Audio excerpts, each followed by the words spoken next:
Hello दोस्तों, स्वागत है आप सबका हमारे आपके इस प्यारे से YouTube channel brain teacher biology में। हम लोग बायोलॉजी का एक मैराथन शुरू किए हैं।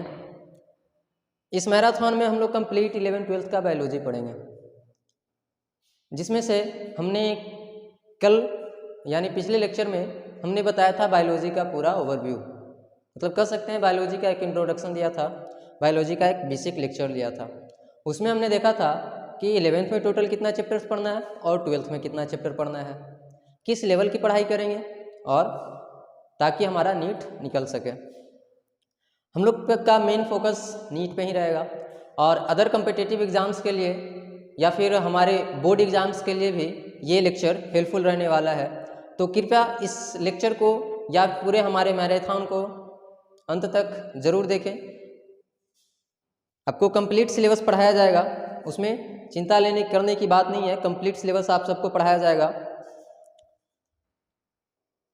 कल के लेक्चर में तो हमने इंट्रोडक्शन दिया था, बायोलॉजी का कंप्लीट इंट्रोडक्शन दे दिया था कि बायोलॉजी में क्या क्या पढ़ना है। उसमें से पहला चैप्टर हमारे 11th में था। अच्छा, 11th में टोटल 22 चैप्टर था, 5 यूनिट में 22 चैप्टर था टोटल, और 12th का 5 यूनिट में टोटल 16 चैप्टर था। तो हम लोग अभी स्टार्ट 11th से करेंगे, 11th खत्म होगा उसके बाद फिर हम 12th स्टार्ट करेंगे। तो जो हमारे साथ जुड़े गए हैं या जो अभी भी नहीं जुड़े हैं, जो जुड़ गए हैं उनके लिए शुक्रिया, धन्यवाद। और वो इसी तरह से पढ़ाई करते रहें, हर दिन आपके लिए एक लेक्चर आएगा। और जो नहीं जुड़े हैं अभी तक, वो कृपया हमारे चैनल को सब्सक्राइब कर दें, वीडियो को लाइक करें और वीडियो शेयर करना ना भूलें। वीडियो सब तक पहुंचना चाहिए, हर किसी का शिक्षा हर किसी का अधिकार है, तो उनके अधिकार कृपया ना छीनें, हर किसी को शेयर करें। आज हम लोग का चैप्टर स्टार्ट करने वाले हैं हम लोग द लिविंग वर्ल्ड। कौन सा चैप्टर स्टार्ट होगा आज? 11th का पहला चैप्टर द लिविंग वर्ल्ड, ये फर्स्ट यूनिट का फर्स्ट चैप्टर।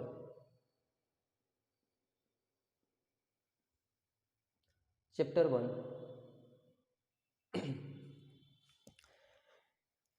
ये देखिए, ये चैप्टर जो है एक कंप्लीट बेसिक चैप्टर है।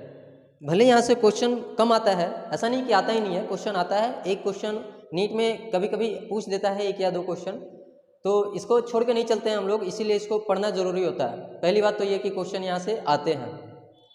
दूसरी बात ये है कि ये ना बायोलॉजी का बेसिक है, बायोलॉजी का बेसिक यही चैप्टर से है। बायोलॉजी के अंदर जितने भी टर्मिनोलॉजी पढ़ने हैं हम लोग को, लगभग बहुत सारे टर्मिनोलॉजी यहाँ पे हम लोग को मिल जाते हैं। मतलब कहो तो बायोलॉजी का एक बेस क्रिएट हो जाता है जब इस चैप्टर को हम लोग अच्छे ढंग से पढ़ लेते हैं, और पढ़ेंगे भी ठीक ढंग से पढ़ेंगे यहाँ इस चैप्टर को। इसमें हम लोग जानते हैं लिविंग के बारे में, लिविंग क्या होते हैं, नॉन लिविंग क्या होते हैं, यहाँ पे हम लोग जानते हैं। ऐसे ये तो बचपन से पढ़ते आ रहे हैं कि लिविंग क्या होते हैं, नॉन लिविंग क्या होते हैं, लेकिन यहाँ पे पढ़ने का थोड़ा सा क्राइटेरिया बदल जाएगा, क्राइटेरिया और थोड़ा सा जो उसका लेवल है वो बदलेगा यहाँ पे। और यहाँ पे हम लोग पढ़ेंगे कि जो लिविंग ऑर्गेनिज्म है, जो लिविंग ऑर्गेनिज्म है उनको कैटेगराइज किया गया है, लिविंग ऑर्गेनिज्म का नोमेनक्लेचर किया गया है, उसको नाम दिया गया है, वो सब पढ़ेंगे यहाँ पे। और पढ़ेंगे कि लिविंग ऑर्गेनिज्म को कहाँ कहाँ हम लोग कंजर्व कर सकते हैं, या फिर लिविंग ऑर्गेनिज्म के जो बचे हुए रिमेन्स होते हैं वो किस तरह से कंजर्व होंगे। इस चैप्टर में टोटल 4 टॉपिक हैं, या कह लें कि इस चैप्टर में टोटल 4 इनिशिएटिव होंगे। उन चारों टॉपिक के बारे में पढ़ेंगे तो ये चैप्टर समाप्त हो जाएगा। इस चैप्टर का टॉपिक है, सब पहला टॉपिक है व्हाट इज लिविंग। इस चैप्टर का पहला टॉपिक है, पहले चैप्टर का ओवरव्यू देख लेते हैं कौन कौन सा टॉपिक्स है इसमें, उसके बाद स्टार्ट करेंगे। ओवरव्यू है ये चैप्टर का। पहला टॉपिक है इसका द लिविंग, द पहला चैप्टर है what is living, what is living.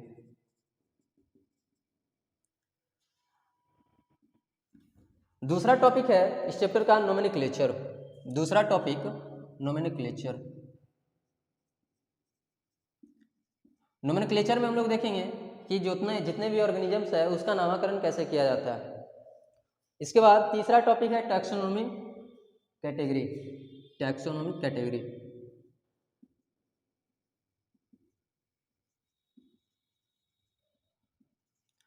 और इसका लास्ट टॉपिक है टैक्सोनॉमिकल एड। टैक्सोनॉमिकल एड, यही 4 टॉपिक है पूरे सिलेबस में, पूरे चैप्टर में, सॉरी सिलेबस बोल रहे हैं, पूरे चैप्टर में यही 4 टॉपिक है। 4 टॉपिक पढ़ के ये चैप्टर आसानी से समाप्त कर दिया जाएगा। पहला टॉपिक व्हाट इज लिविंग है, यहीं से स्टार्ट करते हैं आज। और आई होप कि ये टॉपिक खत्म हो जाए, लेकिन थोड़ा सा ये टॉपिक थोड़ा लंबा है तो 1 या 2 लेक्चर में समाप्त होगा, तो इसके लिए घबराना नहीं है और अच्छे से पढ़ेंगे हम लोग। ऐसा नहीं कि कुछ छोड़ के पढ़ेंगे, कुछ एडिशनल भी पढ़ेंगे। एनसीईआरटी पढ़ेंगे, एनसीईआरटी बेस्ड पढ़ेंगे और एनसीईआरटी से थोड़ा एडिशनल पढ़ेंगे। तो आप लोग एनसीईआरटी लेके बैठिएगा, जब भी क्लास लगाइए तो एनसीईआरटी सामने लेके बैठिए, जो मैं बताऊं वो एनसीईआरटी को फॉलो करके देखिए, एनसीईआरटी में ज़रूर देखना है। और तो और आप अपना नोट्स खुद से बनाना स्टार्ट कर दीजिए। तो कॉपी किताब निकाल ली, कॉपी कलम निकाल लीजिए अभी और नोट्स बनाना अपना स्टार्ट कीजिए। यहाँ पे पहला टॉपिक हम लोग का आ रहा है what is living. What is living, आखिर ये लिविंग होते क्या है? बच्चों ने पढ़े होंगे, लिविंग उसको बोलते हैं ना जिसमें ग्रोथ होता है, जो खाता पीता है, जो चलता फिरता है। और सबसे बड़ी बात पढ़े थे बचपन में कि जो सांस लेता है वो लिविंग होता है। आज भी वही पढ़ेंगे, लेकिन उसका लेवल थोड़ा सा हाई कर देंगे, थोड़ा सा और एडिशनल भी पढ़ना है, बचपन के कंपैरिजन में थोड़ा सा एडिशनल भी पढ़ना है, ठीक है। लिविंग क्या होता है उसको जानने से पहले सबसे पहले हम लोग लाइफ को जानेंगे। मैं एक बात बता देना चाहता हूँ कि ये जो लिविंग है ना, इसको डिफाइन नहीं कर सकते हम लोग। लिविंग का या लाइफ का डिफिनीशन हम एक्चुअल डिफिनीशन नहीं लगा सकते। हाँ, इसका क्राइटेरिया बता सकते हैं, कैरेक्टरिस्टिक बता सकते हैं कि लिविंग के अंदर क्या क्या कैरेक्टरिस्टिक होते हैं, लेकिन अगर एक्चुअल डिफिनीशन पूछे तो एक्चुअल डिफिनीशन नहीं दिया जा सकता है। फिर भी हम एक डिफिनीशन लिखने का कोशिश करते हैं, जरा ध्यान दीजिएगा वो डिफिनीशन क्या कह रहा है। लाइफ का डिफिनीशन क्या है? It is the unique complex organisation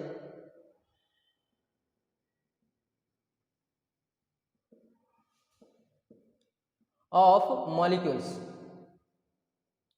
It is the unique complex organization of molecules that express itself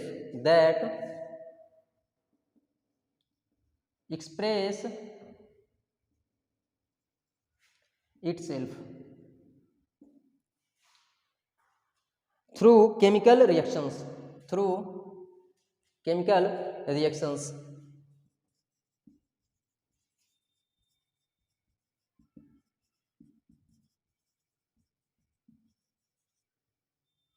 through chemical reaction. देखिए लाइफ का डिफिनीशन हम यहाँ पे दे दिए हैं। It is the unique complex organization of molecules that express itself through chemical reaction. ये life का डिफिनीशन रहा, ठीक है। और इस केमिकल रिएक्शन होने के वजह से क्या क्या इनमें होंगे? Which leads to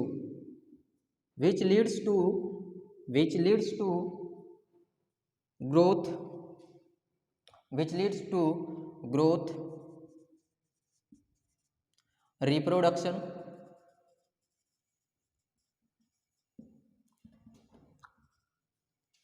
metabolism,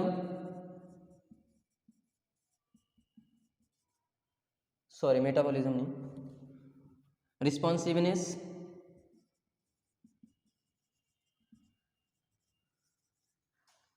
adaptation,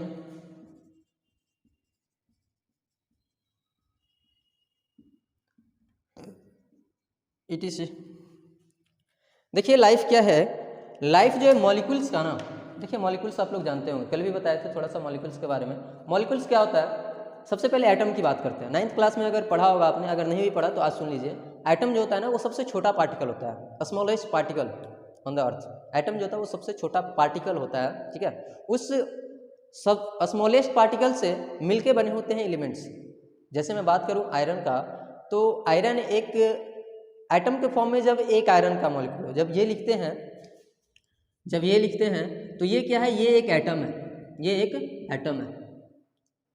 है, लेकिन जब ये एटम Fe2 लिख दे, अगर इसी को Fe2 लिख दे तो यहाँ पे कितने एटम है? 2 एटम से मिलकर बने हैं, तो ये हो जाते हैं एलिमेंट्स। इसको क्या बोलते हैं? एलिमेंट्स। और ऐसे ऐसे बहुत सारे एलिमेंट्स अगर मिल जाएं, ऐसे ऐसे बहुत सारे या एक से एक एलिमेंट या दो से अधिक एलिमेंट मिल जाएं तो वो बना लेते हैं। जैसे मान लीजिए कि Fe2O3 दो तरह के एलिमेंट आ गए हैं, दो एलिमेंट आ गए हैं, तो इनको अब क्या बोल देंगे, इनको बोल देंगे मॉलिक्यूल्स। इनको क्या बोल देंगे, मॉलिक्यूल्स। ठीक उसी प्रकार से आप लोग ने देखा होगा ग्लूकोज का फॉर्मूला। ग्लूकोज का फॉर्मूला लिखते हैं, क्या होता है, C6H12O6, C6H12O6, ये होता है ग्लूकोज का फॉर्मूला। देख लीजिए यहाँ पे ये मॉलिक्यूल है या एलिमेंट है या एटम है। एटम तो हो नहीं सकता क्योंकि कार्बन का ही 6 एटम है, तो कार्बन अकेला एलिमेंट बन गया एक। हाइड्रोजन 12 है, ये भी एलिमेंट है। ऑक्सीजन 6 है, ये भी एलिमेंट है। तो बहुत सारे एलिमेंट्स यहाँ पे हैं, उस एलिमेंट से मिलकर क्या बनाया, ये मॉलिक्यूल्स बनाया। ग्लूकोज एक मॉलिक्यूल्स है। इसी तरह से एक लाइफ जो है ना, एक लाइफ होता है उसमें बहुत सारा मॉलिक्यूल्स होता है। इसीलिए यहाँ पे लिखा गया है life is the unique complex organization of molecules. बहुत सारे मॉलिक्यूल्स का एक यूनिक कॉम्प्लेक्स ऑर्गेनाइजेशन होता है लाइफ। बहुत सारे केमिकल मॉलिक्यूल्स का यूनिक कॉम्प्लेक्स ऑर्गेनाइजेशन होता है लाइफ, जो अपने आप को किस तरह से एक्सप्रेस करता है, जो अपने आप को एक्सप्रेस करता है केमिकल रिएक्शंस के थ्रू। जितने भी मॉलिक्यूल्स हैं वो ऑर्गेनाइज हो जाते हैं और वो अपने आप को एक्सप्रेस करने का कोशिश करते हैं, किसके थ्रू, केमिकल रिएक्शंस के थ्रू। केमिकल रिएक्शन होने की वजह से क्या क्या होता है उस लाइफ में, क्या क्या होता है उस लाइफ में, ग्रोथ, रिप्रोडक्शन, रिस्पॉन्सिवनेस, एडेप्टेशन और भी बहुत सारी चीज़ें होती है। जैसे हमारे बॉडी के अंदर क्या क्या होता है, बहुत सारे केमिकल रिएक्शंस होते हैं। हमारा बॉडी भी एक तरह का मॉलिक्यूल से ही बना है, हमारा बॉडी भी मॉलिक्यूल से बना है और इस बॉडी के अंदर बहुत सारा केमिकल रिएक्शंस हो रहे हैं। तो इस वजह से कह सकते हैं कि लाइफ क्या है, मॉलिक्यूल्स का, बहुत सारे मॉलिक्यूल्स का कॉम्प्लेक्स ऑर्गेनाइजेशन है लाइफ, जो अपने आप को किस तरह से एक्सप्रेस कर रहा है, केमिकल रिएक्शंस के थ्रू। ये लाइफ का डिफिनीशन हो गया। अब पढ़ेंगे लाइफ का कैरेक्टरिस्टिक क्या क्या है, या फिर कहेंगे कि लिविंग का कैरेक्टरिस्टिक क्या क्या है। लिविंग के कैरेक्टरिस्टिक में टोटल हम लोग 12 कैरेक्टरिस्टिक पढ़ेंगे। कितना, 12 कैरेक्टरिस्टिक। और ये कैरेक्टरिस्टिक जो होता है ना, ये दो तरह का होता है। कैरेक्टरिस्टिक कितने तरह का होता है, दो तरह का। चलिए देखते हैं, इसको मिटा लेते हैं। नोट करना हो तो आप नोट कर लीजिए, जल्दी से पॉज करके वीडियो को नोट कर लीजिए और नोट्स जरूर से जरूर बनाइए। नोट्स बनाना मोस्ट इंपॉर्टेंट है। उम्मीद करते हैं कि नोट कर लिए होंगे। मिटा रहे हैं इसको।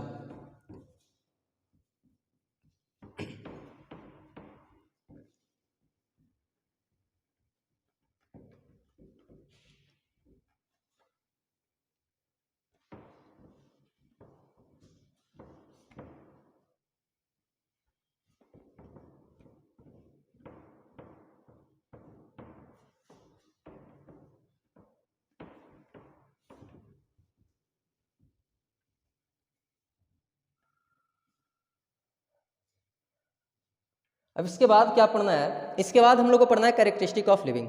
इसके बाद क्या पढ़ना है, कैरेक्टरिस्टिक ऑफ लिविंग। थोड़ा सा कैमरा देख लेते हैं, चल रहा है सही से या नहीं। चलिए, हमारा कैमरा सही से काम कर रहा है, एकदम बिल्कुल सही तरीके से। माइकवा का है, इन्हें हो जाता है। चलिए, अब यहाँ से हम लोग पढ़ेंगे characteristic of living beings.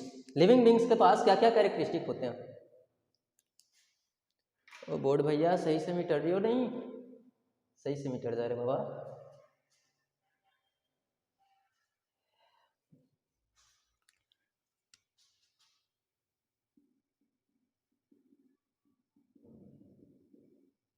Characteristic of living being.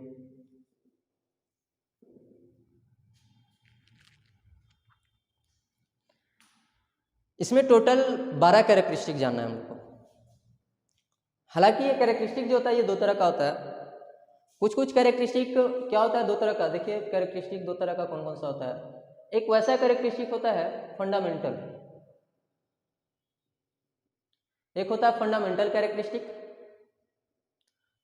देख लेते हैं एक बार, इतना छोटा लिखे हैं, दिखा है या नहीं आप लोग को। अरे बाबा, चलिए दिख रहा है, ज़्यादा भी छोटा नहीं है, कोशिश करेंगे बड़ा बड़ा लिखने का। एक होता है फंडामेंटल कैरेक्टरिस्टिक और एक होता है, एक और क्या होता है रे बाबा, डिफाइनिंग कैरेक्टरिस्टिक। Defining characteristic. दो तरह का कैरेक्टरिस्टिक होता है, फंडामेंटल कैरेक्टरिस्टिक और डिफाइनिंग कैरेक्टरिस्टिक। फंडामेंटल कैरेक्टरिस्टिक उसको बोलेंगे, चलिए अभी उसको रोकते हैं, डिफाइनिंग कैरेक्टरिस्टिक से आते हैं।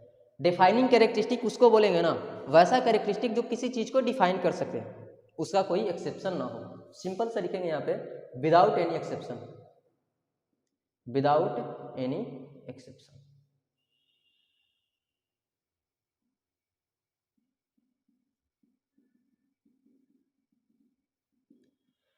कैरेक्टरिस्टिक दो तरह का होते हैं, फंडामेंटल और डिफाइनिंग। डिफाइनिंग कैरेक्टरिस्टिक उसको बोलेंगे जिसमें कोई भी अगर किसी चीज को डिफाइन कर रहे हैं, उस चीज को लेके, किसी भी चीज को अगर डिफाइन कर रहे हैं उस कैरेक्टरिस्टिक को लेके, तो उसका कोई भी एक्सेप्शन नहीं होना चाहिए, तब उसको बोलेंगे डिफाइनिंग कैरेक्टरिस्टिक।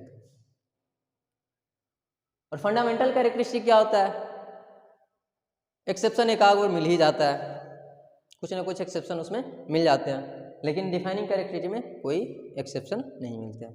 देख लेते हैं कौन कौन से कैरेक्टरिस्टिक हैं, उसमें से हम अलग अलग छाट भी देंगे, कौन डिफाइनिंग है कौन फंडामेंटल है। लिविंग में 2 या 3 ही जो है वो डिफाइनिंग कैरेक्टरिस्टिक के अंतर्गत आते हैं, बाकी सब फंडामेंटल कैरेक्टरिस्टिक होते हैं, क्योंकि उनके एक्सेप्शन बहुत सारे मिल जाते हैं।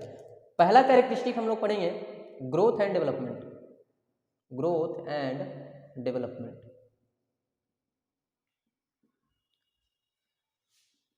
दूसरा है ऑर्गेनाइजेशन, ऑर्गेनाइजेशन।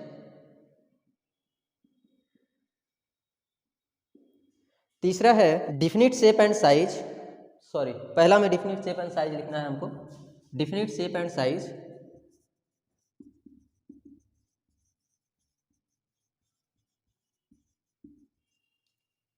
ऑर्गेनाइजेशन, थर्ड में ग्रोथ एंड डेवलपमेंट,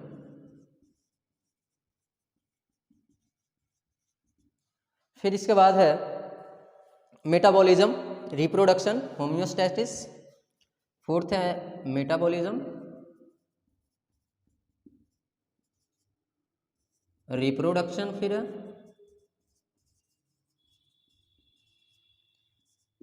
होम्योस्टैसिस है,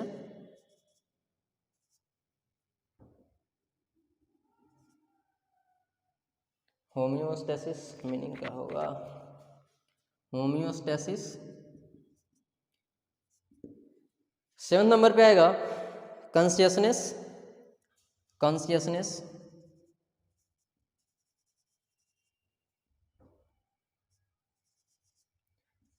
इवोल्यूशन,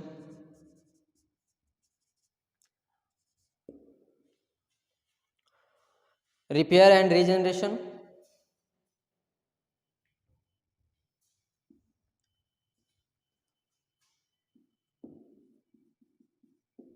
रिपेयर एंड रीजनरेशन,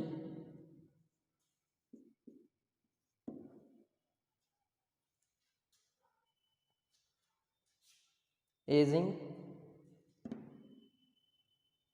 12 नहीं हुआ, अच्छा एक छूटा, कौन छूटा, definite shape and size, organization, growth and development, metabolism, reproduction, homeostasis, consciousness, evolution. अच्छा एक छोटा अडेप्टेशन, अडेप्टेशन कहाँ डाल दें, चलिए यहाँ 8 नंबर पे अडेप्टेशन डाल देते हैं।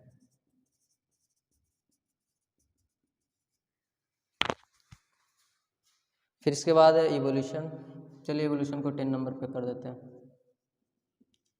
11 पे आ जाएगा एजिंग, एजिंग, और लास्ट डेथ। पैदा लिए हो भाई साहब तो मरना तो पड़ेगा ही, कोई अमर नहीं है इस दुनिया में, डेथ आएगा। चलिए एक एक करके हम सबके बारे में पढ़ेंगे। हाँ, इसमें जानना था कि कौन डिफाइनिंग है और कौन फंडामेंटल है, ये पहले देख लेते हैं। देखिए यहाँ पे ये जो डिफाइनिंग है शेप एंड साइज है, ये तो फंडामेंटल ही हो जाएगा रे भाई साहब, फंडामेंटल। जो फंडामेंटल है उसके लिए नहीं लिखते हैं, क्योंकि फंडामेंटल बहुत सारे हैं इसमें से, और इसमें से हम लोग लिखते हैं डिफाइनिंग वाला कौन कौन है। ऑर्गेनाइजेशन ये डिफाइनिंग फीचर हो जाएगा, डिफाइनिंग फीचर हो जाएगा, मेटाबॉलिज्म डिफाइनिंग फीचर हो जाएगा, कॉन्शियसनेस डिफाइनिंग फीचर हो जाएगा, और बाकी ये सब एडेप्टेशन, होम्योस्टेसिस, ये डिफाइनिंग फीचर हो सकता है। लिविंग का डिफाइनिंग फीचर होता है, एडेप्टेशन को कर सकते हैं डिफाइनिंग फीचर। इसको होम्योस्टेसिस को डिफाइनिंग फीचर नहीं कर सकते हैं, क्योंकि बहुत सारे ऑर्गेनिज्म होम्योस्टेसिस करते भी हैं, बहुत सारे ऑर्गेनिज्म होम्योस्टेसिस नहीं भी करते हैं। दिमाग में चल रहा होगा होम्योस्टेसिस होता क्या है सर, पहले बताया नहीं, आप होम्योस्टेसिस कर रहे हैं। अरे बाबा तो पढ़ना तो है ही है, होम्योस्टेसिस आएगा आगे, टेंशन नहीं लो, ठीक है। अब देखिए यहाँ पे रिपेयर एंड रीजनरेशन क्या कहें, इसको कह सकते हैं डिफाइनिंग फीचर, लेकिन इतना का जरूरत है नहीं, इतना का जरूरत है नहीं। एनसीईआरटी सिर्फ बात करता है ऑर्गेनाइजेशन का डिफाइनिंग फीचर है, मेटाबॉलिज्म एक डिफाइनिंग फीचर है और कॉन्शियसनेस एक डिफाइनिंग फीचर है। एनसीईआरटी इन सब का बात करता है, इन सब का बात नहीं करता है, ये सब हैं या नहीं है इन सब का एनसीईआरटी बातचीत नहीं करता है। तो काहे एनसीईआरटी से फालतू पढ़े। वैसे एनसीईआरटी में इतना सब दिया नहीं है अलग अलग टॉपिक बना के, लेकिन हम सबको अलग अलग टॉपिक बना के पढ़ेंगे। एनसीईआरटी में 5 ही टॉपिक बनाया है, लिविंग बींग्स का कैरेक्टरिस्टिक 5 ही कैरेक्टरिस्टिक बताया है, लेकिन उसी 5 कैरेक्टरिस्टिक में सारे चीज़ को ऐड कर दिया गया है। इसीलिए हम सबको अलग अलग करके पढ़ेंगे ताकि एनसीईआरटी पढ़ने में हमको कोई परेशानी तकलीफ ना हो। चलिए स्टार्ट करते हैं defining a shape and size से। नहीं खत्म होगा आज ये पूरा, एक लेक्चर और देना पड़ेगा इसका। स्टार्ट कर दें आज डिफाइनिंग शेप एंड साइज से। मैं भी आई होप कि ख़त्म हो जाए, या कम से कम 3-4 तो ख़त्म हो ही जाएगा आज। मिटा रहे, नोट हो गया है। चलिए ना हुआ होगा तो बैक करके पहुँच करके फिर से नोट कर लीजिए, और हाँ नोट जरूर बनाइएगा।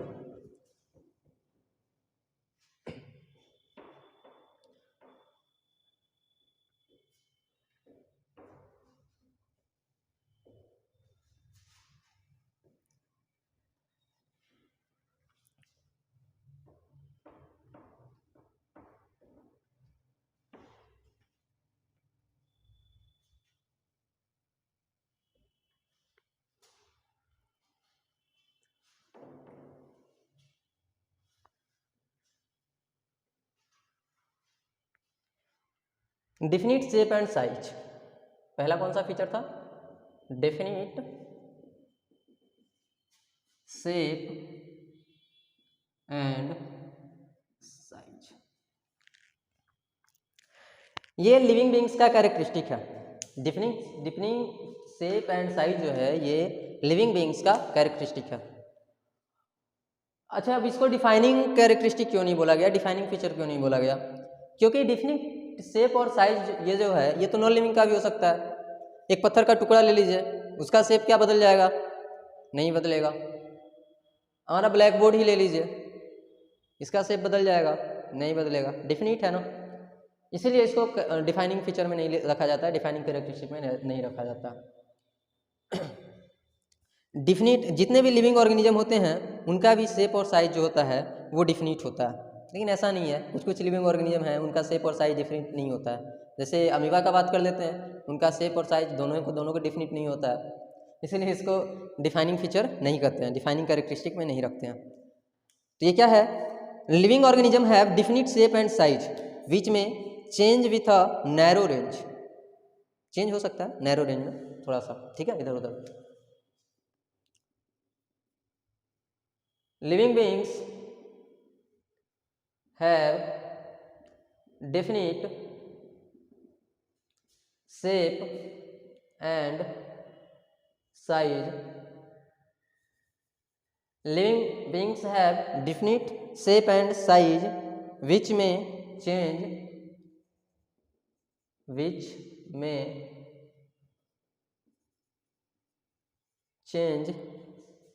with a narrow range, change with a narrow range. Living beings जो है उनका डिफिनिट शेप और डिफिनिट साइज होता है, लेकिन हाँ ये चेंज हो सकते हैं नैरो रेंज में। जैसे कोई व्यक्ति जो, मान लो हम लोग ह्यूमंस का ही बात कर लेते हैं, कोई ह्यूमंस 5 फीट का है, कोई ह्यूमंस 6 फीट का है। अब इसका भैया शेप तो ठीक है भाई, शेप सही रहेगा, शेप सेम रहेगा, बट साइज इंक्रीज कर रहा है, 5 फीट है, 6 फीट है। अभी हमने तो कहा डिफिनिट शेप एंड साइज होता है, इसीलिए यहाँ पे लगाया गया कि ये नैरो रेंज में ये चेंज हो सकते हैं। अब ऐसा नहीं कि कोई आदमी है जो हाथी जैसा बड़ा हो जाएगा, इतना भी बड़ा नहीं होगा, थोड़ा सा चेंज होगा उसमें। अगर हाँ 5 फीट का है, 6 फीट का हो सकता है, मे बी 7 फीट तक हो सकता है, बहुत हुआ तो 8 फीट तक हो सकता है, उससे ज़्यादा तो नहीं जाएगा। ठीक है, इसलिए कहा गया है कि लिविंग बींग्स के पास क्या होता है, डिफिनिट शेप एंड साइज होता है। और ऐसा हाँ शेप का बात कर लें तो ह्यूमन जो है वो ह्यूमन के शेप में ही रहेंगे, ऐसा नहीं कि कुत्ते के शेप में आ जाएंगे, गधे के शेप में आ जाएंगे। हाँ गधा जरूर बोल देते हैं, गधे का शेप नहीं होता है लेकिन गधा जरूर बोल देते हैं। ठीक है,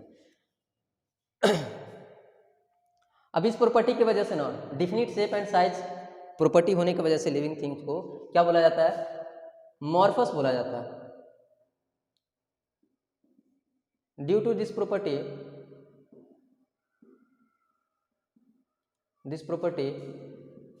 living beings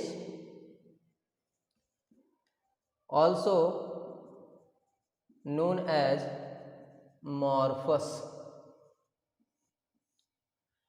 definite shape and size के प्रॉपर्टी होने के कारण लिविंग बींग्स को क्या बोला जाता है, मॉर्फस बोला जाता है। ठीक है, याद रखिएगा, वर्ड याद रखिएगा, मॉर्फस वर्ड। लिविंग बींग को मॉर्फस क्यों बोला जाता है, क्योंकि इसके पास कौन सा प्रॉपर्टी है, डिफिनिट शेप एंड साइज वाला प्रॉपर्टी है। इसके बाद आ जाएगा हमारा, अच्छा जिसके पास डिफिनिट शेप एंड साइज नहीं होगा उसको क्या बोलेंगे, अमॉर्फस बोलेंगे। Amorphous which has no definite shape and size, जिसके पास डिफिनिट शेप एंड साइज नहीं होगा उसको अमॉर्फस बोलेंगे। अब इसके बाद हमारा दूसरा कैरेक्टरिस्टिक आएगा ऑर्गेनाइजेशन।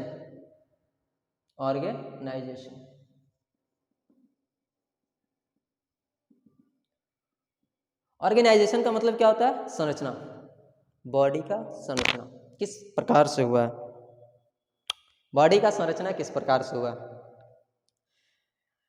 ये क्या है, it is the differentiation of a body in which smaller units and सब यूनिट्स। बॉडी का डिफरेंशिएशन है, बॉडी का डिफरेंशिएशन कहने का मतलब ना बॉडी का अलग अलग पार्ट जो किससे मिलकर बने होते हैं, अभी बताएं, मॉलिक्यूल से मिलकर बने होते हैं, बहुत सारे मॉलिक्यूल से मिलकर सेल बनाते हैं, बहुत सारे सेल से मिलकर टिश्यू बनाते हैं। तो इस तरह का ये ऑर्गेनाइजेशन चलता है, किस लेवल तक ऑर्गेनाइजेशन है ये डिपेंड करेगा उस ऑर्गेनिज्म पे, उस लिविंग बींग्स पे। ठीक है, इसको कैसे लिखेंगे, it is differentiation of a body, it is differentiation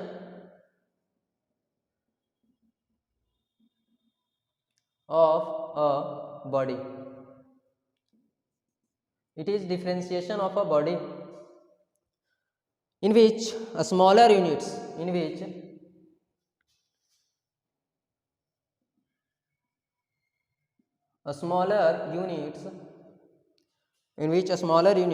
and subunits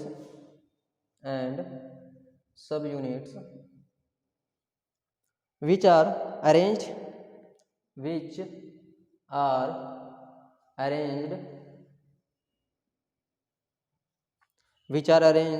an orderly manner,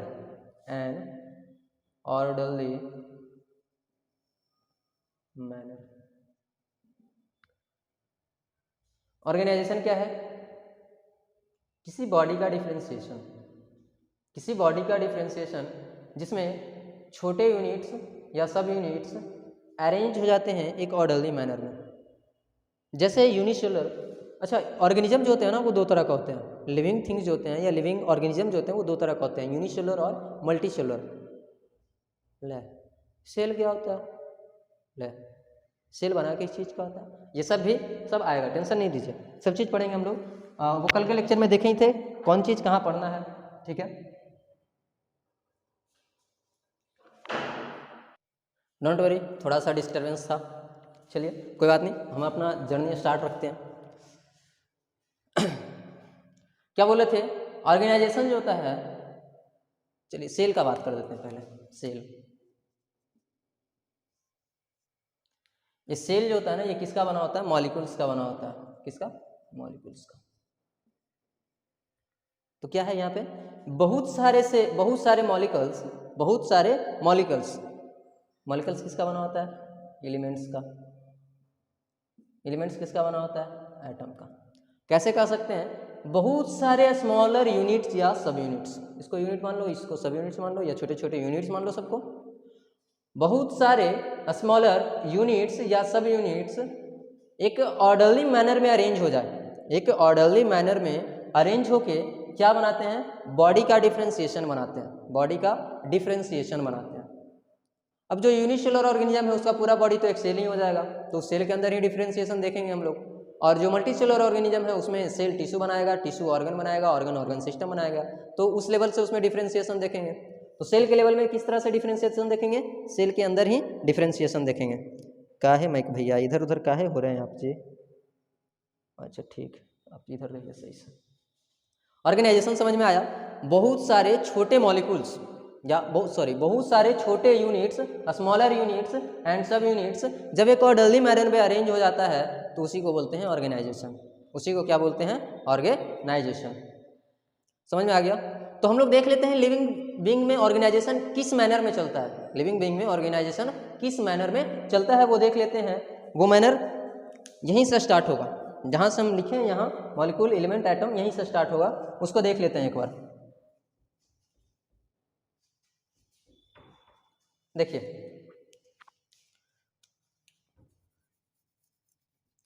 living being start होता है सेल से। कहाँ से स्टार्ट होता है? सेल से। लेकिन सेल भी तो किसी चीज़ का बना होगा, सेल भी तो किसी चीज़ का बना होगा। सेल किसका बना होता है? मैक्रो मॉलिक्यूल से। सेल किसका बना है? मैक्रो मॉलिक्यूल से। अब ये मैक्रो मॉलिक्यूल्स, मैक्रो यहाँ पर देखिएगा, मैक्रो मॉलिक्यूल्स किसका बना होगा? माइक्रो मॉलिक्यूल्स का।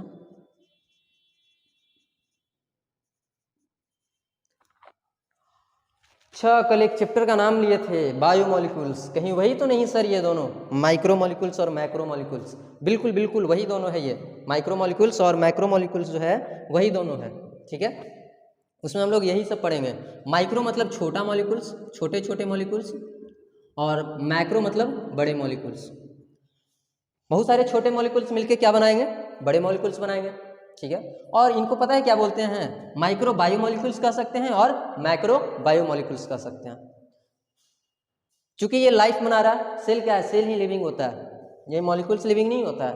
क्या होता है? कौन लिविंग होता है? सेल लिविंग होता है। तो हम लोग लिविंग का ऑर्गेनाइजेशन पढ़ रहे हैं ना। लिविंग का ऑर्गेनाइजेशन कहाँ से स्टार्ट होगा? यहाँ से स्टार्ट होगा।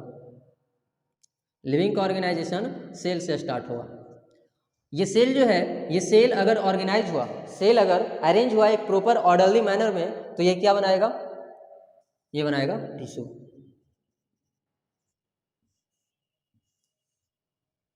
अब बहुत सारे टिश्यू अगर अरेंज हुए ऑर्डरली मैनर में, अच्छे से अरेंज हुए, एक ग्रुपिंग किए, तो ये क्या बनाएगा? ऑर्गन। फिर ये ऑर्गन बनाएगा ऑर्गन सिस्टम। बहुत सारे ऑर्गन मिलके एक ऑर्गन सिस्टम बनाएगा। बहुत सारे ऑर्गन सिस्टम मिलके एक ऑर्गेनिज्म बना लेगा।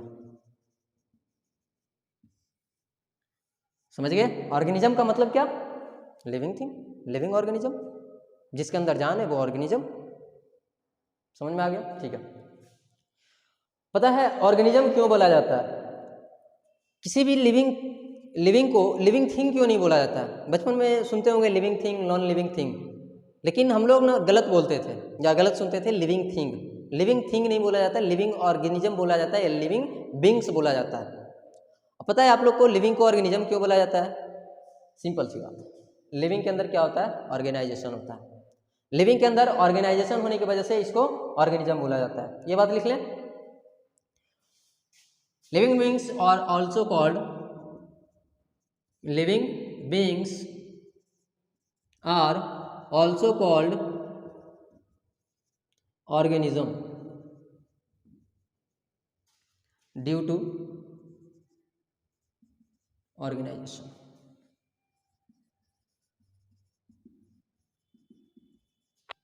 ऑर्गेनाइजेशन होने की वजह से इनको क्या बोला जाता है? ऑर्गेनिज्म बोला जाता है। ध्यान में रहेगा। अब इसके बाद आता है हमारा नेक्स्ट कैरेक्टरिस्टिक। 2 कैरेक्टरिस्टिक हमने पढ़ा है। अगला कैरेक्टरिस्टिक हमारा था ग्रोथ एंड डेवलपमेंट। नोट कर लिए आप लोग? चलिए पॉज करके वीडियो को नोट कर लीजिए थोड़ा सा जल्दी से इसको। अब इसके बाद पढ़ते हैं हम लोग नया एक अगला characteristic, growth and development. Hope कि डाउनलोड कर लिए होंगे। सॉरी यार, डाउनलोड नहीं, नोट यार, नोट कर लिए होंगे। क्या क्या बोलते रहते हैं।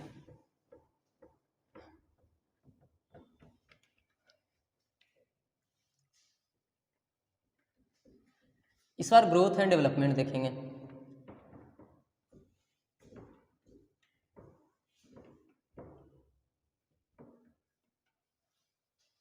आप लोग को अगर कोई दिक्कत हो रहा होगा तो कमेंट बॉक्स में कमेंट करके पूछ सकते हैं, या कोई परेशानी हो रही होगी, नहीं दिख रहा होगा, या फिर लाइट का प्रॉब्लम, या फिर ये नहीं कि समझ में नहीं आ रहा, तो कमेंट करके पूछ सकते हैं क्या समझ में नहीं आया है, कहाँ पे दिक्कत है, उसका रिप्लाई देने का कोशिश करेंगे।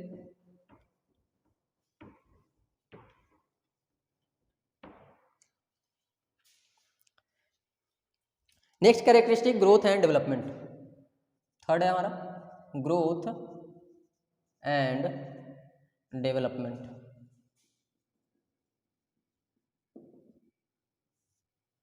Growth and development. ग्रोथ अलग चीज़ होती है, डेवलपमेंट अलग चीज़ होती है। दोनों में कंफ्यूज नहीं होना कि दोनों सेम चीज़ होता है। ग्रोथ अलग होता है और डेवलपमेंट अलग होता है, ठीक है।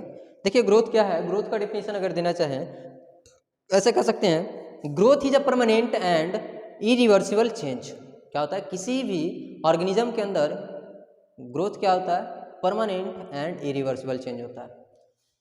लिखें ग्रोथ का definition, it is the permanent and irreversible change in organism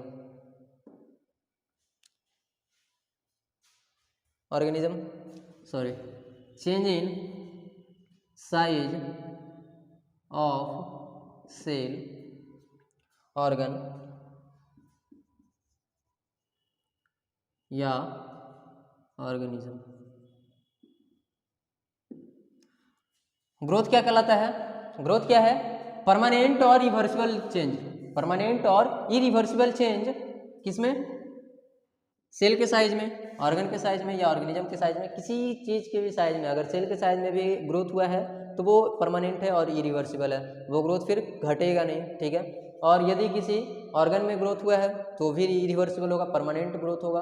और यदि ऑर्गेनिज्म के साइज में भी ग्रोथ हुआ था, क्या समझते हो कि बच्चा से अब बड़ा हो गए हैं तो फिर बच्चा हो जाएंगे, ग्रोथ कम जाएगा ना, ग्रोथ ना कमेगा, ग्रोथ परमानेंट है, इरिवर्सिबल है। हम लोग का क्या हुआ, जब छोटे थे, बच्चे थे, इतना सब थे, बड़े हुए, धीरे धीरे बड़े हुए, आज इतना लंबे हैं।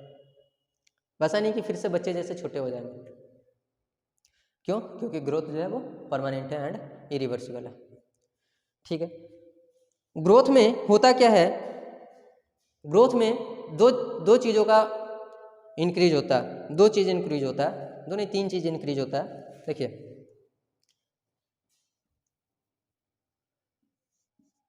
Growth occurs due to increase in dry wait,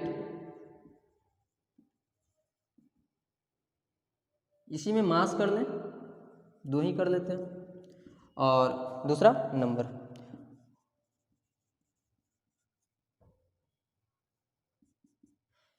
growth 2 चीज़ों से हो सकता है, या तो ड्राई वेट बढ़ जाए या मास बढ़ जाए उसका। मास बढ़ेगा तो ड्राई वेट बढ़ेगा ही बढ़ेगा, कॉमन सी बात है, या तो उसका नंबर बढ़ जाए। ग्रोथ 2 तरीके से हो सकता है, या तो मास बढ़ जाए या तो उसका नंबर बढ़ जाए। ये ग्रोथ जो है ना, यूनिसेलुलर ऑर्गेनिजम्स के लिए, ग्रोथ यूनिसेलुलर ऑर्गेनिजम्स के लिए ट्विन कैरेक्टर हो जाता है। ट्विन कैरेक्टर क्यों, क्योंकि उसमें दोनों का दोनों एक साथ हो जाता है, उसका मास भी इंक्रीज हो जाता है और नंबर भी इंक्रीज हो जाता है एक ही साथ, जितने भी यूनिसेलुलर ऑर्गेनिज्म होते हैं। जैसे एक अमीबा का बात करें, एक अमीबा का बात करें, अमीबा क्या होता है? एक यूनिसेलुलर ऑर्गेनिज्म होता है। लीजिए भाई साहब, इसमें ग्रोथ करवा रहे हैं, साइटोप्लाज्मिक ग्रोथ हुआ, क्या करेगा ग्रोथ करके? करेगा क्या?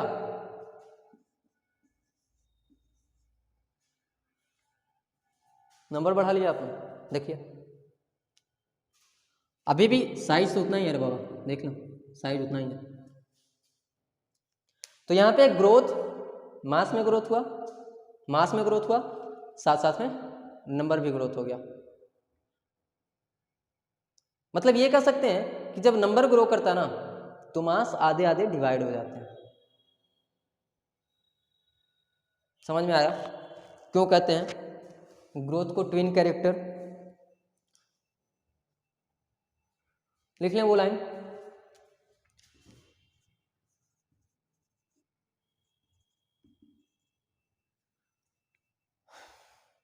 ग्रोथ इज द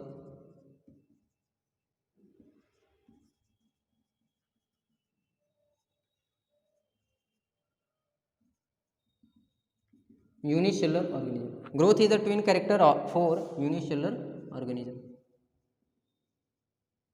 या दोनों को साथ में मिला के कहते हैं। चलिए इसके बाद अब डेवलपमेंट पढ़ते हैं। ग्रोथ हो गया, डेवलपमेंट पे आते हैं। डेवलपमेंट क्या होता है?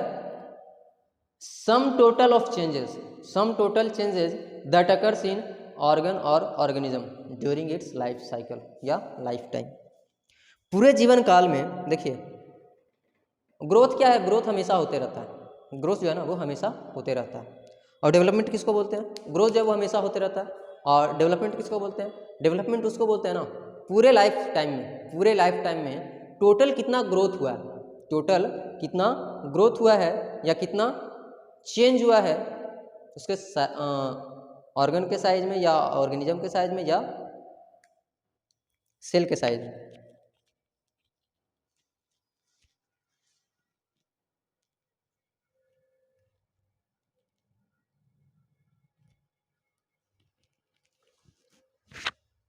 देखिए डेवलपमेंट क्या होता है? डेवलपमेंट होता है total sum, total sum change, total sum change जो उसके पूरे लाइफ टाइम में हुआ है। मतलब पूरे लाइफ टाइम में जितना चेंज हुआ है बॉडी के अंदर, जितना भी चेंज हुआ है किसी ऑर्गन के अंदर या जितना भी चेंज हुआ है किसी सेल के अंदर। अगर एक सेल का बात करें तो उस सेल में कितना चेंज हुआ है, अगर एक ऑर्गन का बात करें तो उस ऑर्गन के अंदर कितना चेंज हुआ है। चेंज किसका? मास का, मास का या उसके साइज का। तो जो पूरे उसके लाइफ टाइम में जो चेंज होगा उसी को बोल देंगे क्या? डेवलपमेंट। लिखें डेवलपमेंट का definition, development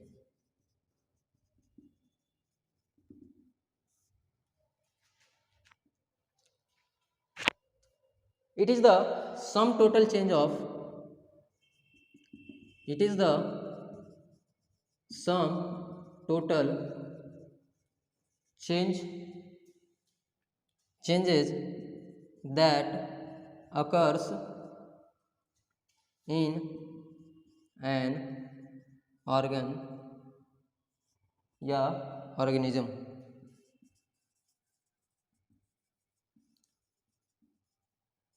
during life time.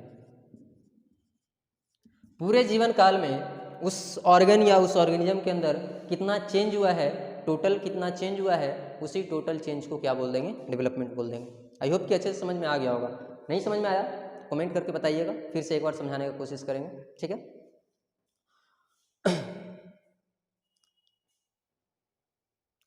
एक लाइन लिखते हैं, इसके लिए एक नोट्स लिखेंगे, ये नोट कर लीजिए इतना। अब इसके बाद बात करते हैं, एक और एक नोट्स लिखते हैं।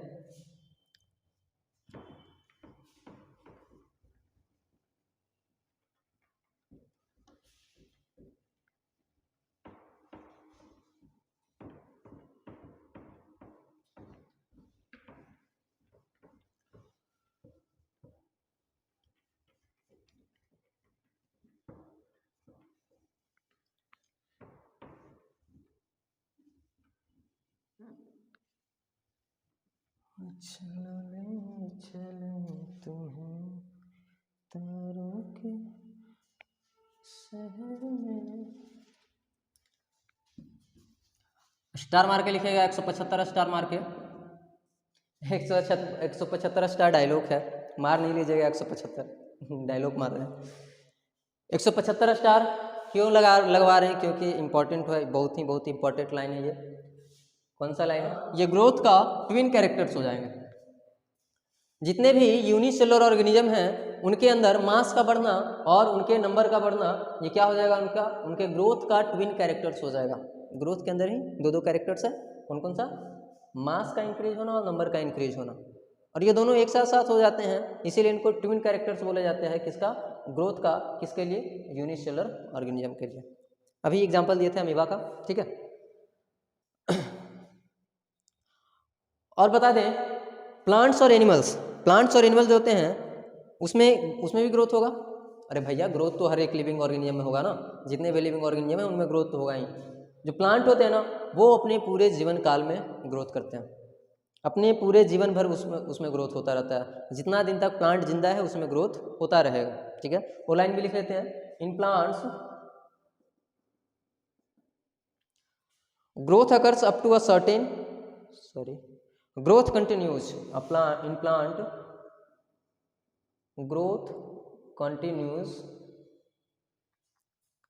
growth continues throughout the life as they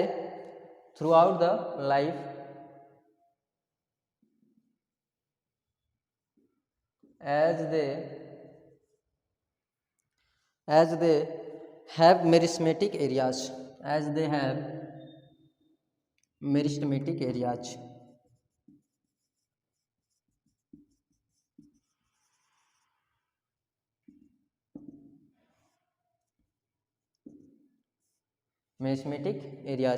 where cell division occurs regularly,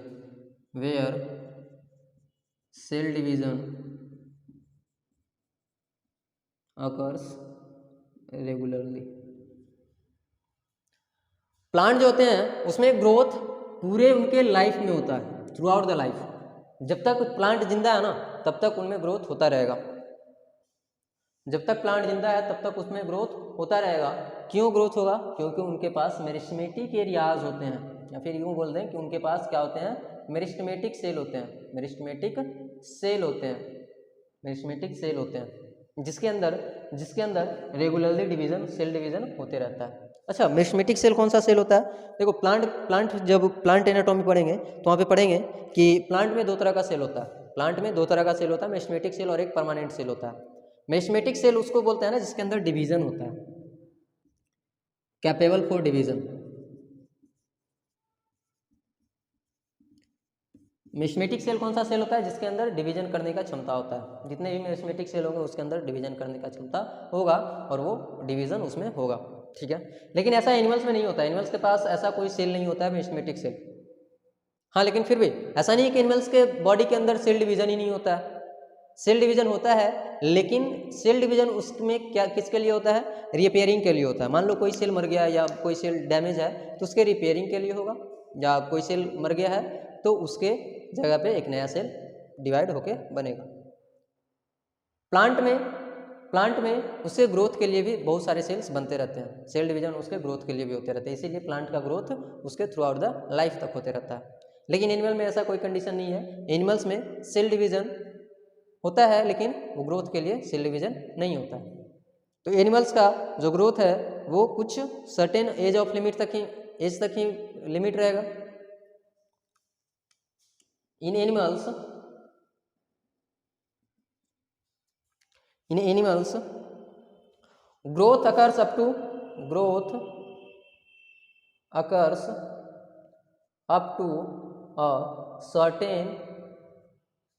to a certain age,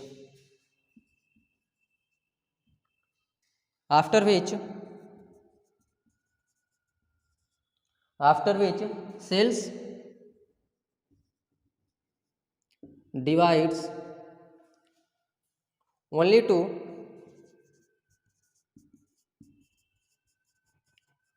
replace worn out and lost cells, worn out and lost sales.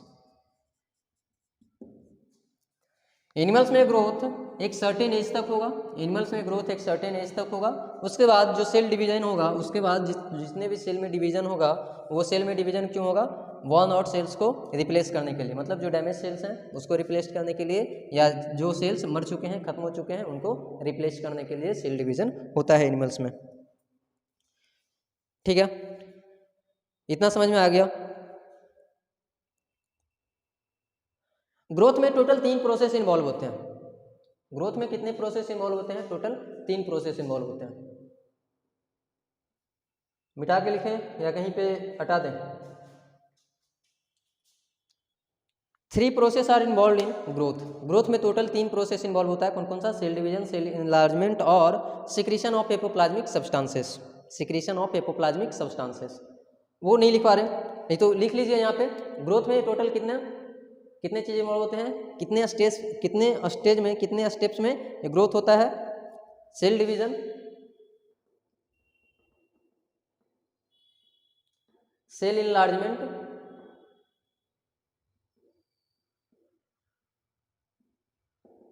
और सिक्रीशन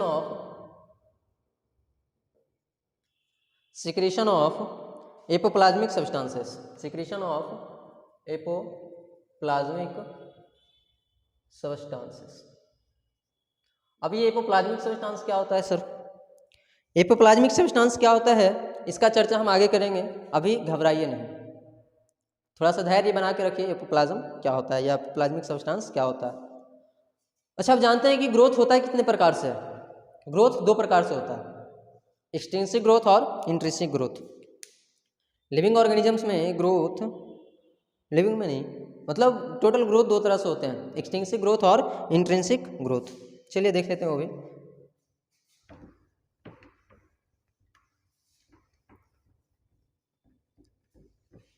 नोट कर लो जी, नोट किए थे? चलिए, नहीं note किए तो back करके pause करके वीडियो को फिर से नोट कर लीजिए।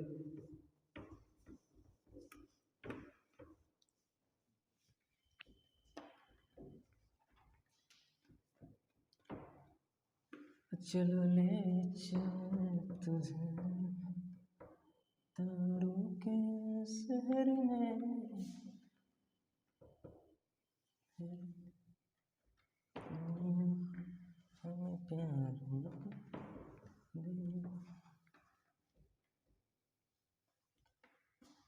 ग्रोथ 2 प्रकार से होता है। ग्रोथ कितने टाइप का होता है? 2 टाइप का।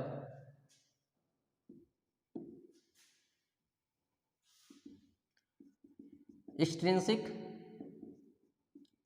ग्रोथ और इंट्रिंसिक ग्रोथ।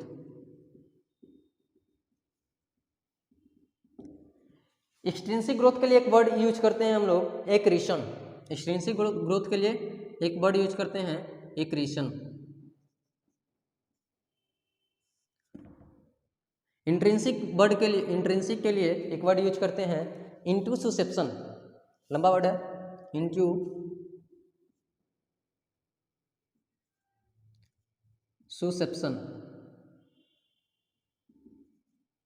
इंट्यूसुसेप्शन,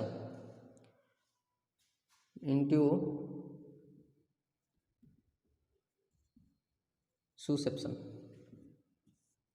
ये दोनों ग्रोथ होता है क्या है? एक्सट्रिंसिक का मतलब growth from outside,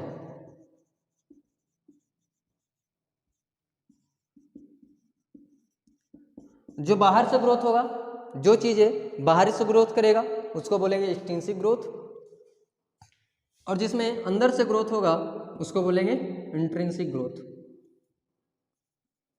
growth from inside, अंदर से ग्रोथ हो रहा है तो इंट्रिंसिक ग्रोथ, और बाहर से ग्रोथ हो रहा है तो एक्सट्रिंसिक ग्रोथ। ठीक है, अब देखिए इसमें क्या होता है। इंट्रिंसिक ग्रोथ जो होता है ना, इंट्रिंसिक ग्रोथ वो सिर्फ लिविंग में होता है, ओनली अकर्स इन लिविंग।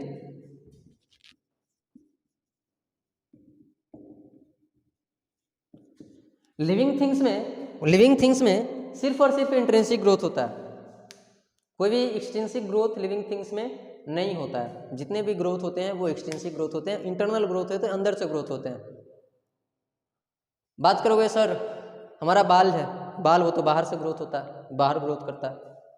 भाई साहब वो अंदर से ही तो ग्रोथ हो रहा है, अंदर के सेल्स ही तो ग्रो कर रहे हैं ताकि बाल निकल रहे हैं, तब उसके हेल्प से तो भी इंटरनल ग्रोथ हो जाता है, इंट्रिंसिक ग्रोथ हो जाता है। लिविंग थिंग्स में एक्सटेंसिव ग्रोथ होता ही नहीं है, ठीक है। तो एक्सटेंसिव ग्रोथ कहाँ होता है? एक्सटेंसिव ग्रोथ होता है occurs in non living, extensive growth non living होता है। जैसे एग्जांपल दूं, एग्जांपल दें, एक पहाड़ जो बना होता है, पहाड़ पे क्या होता है, पहाड़ पे धूल कण बहुत ज़्यादा जमा होने लगते हैं, तो धूल कण कहाँ अंदर से निकल रहा है, बाहर से जा रहा है, तो इसकी वजह से उसमें क्या हो रहा है, एक्सटेंसिव ग्रोथ।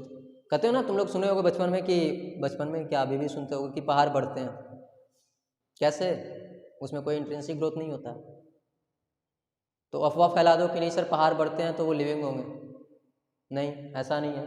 पहाड़ बढ़ते हैं लेकिन उनमें उनके अंदर क्या नहीं होता है, इंट्रिंसिक ग्रोथ नहीं होता है, उसके अंदर क्या होता है, एक्सटेंसिव ग्रोथ होता है, बाहर से ग्रोथ होता है। और एक्सटेंसिव ग्रोथ का एग्जांपल देख लो तुम ना, जैसे मान लो कि अपने घर में या कहीं पे भी मान लो कि कुछ टेबल वेबल है, उसको छोड़ दो, बहुत साल तक साफ नहीं करो, तो उस पर क्या होगा, उसमें ना धूल कण का बहुत सारा लेयर जम जाएगा। 10 साल 15 साल अगर छोड़ दो ना, तो इतना कम से कम इतना मोटा लेयर तो जम ही जाएगा धूल कण का। तो क्या हो गया, टेबल का साइज बढ़ा ना, ग्रोथ हुआ ना टेबल में, लेकिन वो कौन सा ग्रोथ, एक्सटेंसिव ग्रोथ। अब उसमें ग्रोथ हुआ तो इसका मतलब ये नहीं कह देंगे कि वो लिविंग है, उसमें ग्रोथ हुआ लेकिन कौन सा, इंट्रिंसिक ग्रोथ हुआ, तो वो क्या है, नॉन लिविंग है, ठीक है। तो जितने भी नॉन लिविंग थिंग्स होते हैं उसमें एक्सटेंसिव ग्रोथ होता है, और जितने भी लिविंग थिंग्स होते हैं उसमें इंट्रिंसिक ग्रोथ होता है, इतना ध्यान रहेगा, ठीक है। और इसी वजह से ना, ग्रोथ के इसी दो टाइप के कारण ग्रोथ जो को डिफाइनिंग फीचर नहीं बोला जाता है। Due to these two types of growth, due to these two types of growth, it is not considered as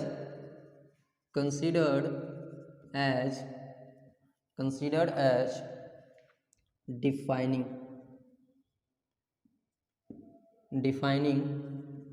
characteristic of living beings। Living beings के डिफाइनिंग कैरेक्टरिस्टिक नहीं माना जाता है ग्रोथ को, इन्हीं दो टाइप के होने के वजह से, ठीक है। तो आज का वीडियो हम यहीं पे रोकते हैं, नेक्स्ट डे पढ़ेंगे। अच्छा, इसमें थोड़ा सा और चीज़ें बच गया है, यहाँ पे जो बताए थे प्रोटोप्लाज्मिक और एपोप्लाज्मिक जो होता है सब्सटेंसेस, वो क्या होता है, वो नेक्स्ट वीडियो में हम कवर कर लेंगे। आज के लिए इतना ही रहने देते हैं, वीडियो ज़्यादा लंबा हो जाएगा, जानते हैं ज़्यादा लंबा वीडियो होगा तो बोर होने लगते हो, नींद आने लगती है, पढ़ने में तो नींद आता ही है। कोशिश करेंगे कि पढ़ने में ऐसा मतलब इस ढंग से पढ़ाया जाए कि नींद ना आए पढ़ने में। और आज के लिए इतना ही रहने देते हैं। वीडियो अच्छा लगा हो तो लाइक करना बनता है आप सबका, शेयर भी कर दीजिए ताकि आगे वाला बच्चा सब भी, आपका दोस्त सब है वो सब भी पढ़ सके। तो जिलस है दोस्त सब से कि वो नहीं पढ़े तो कोई बात नहीं है, लेकिन शेयर कर दीजिएगा, हमको फ़ायदा होगा उससे।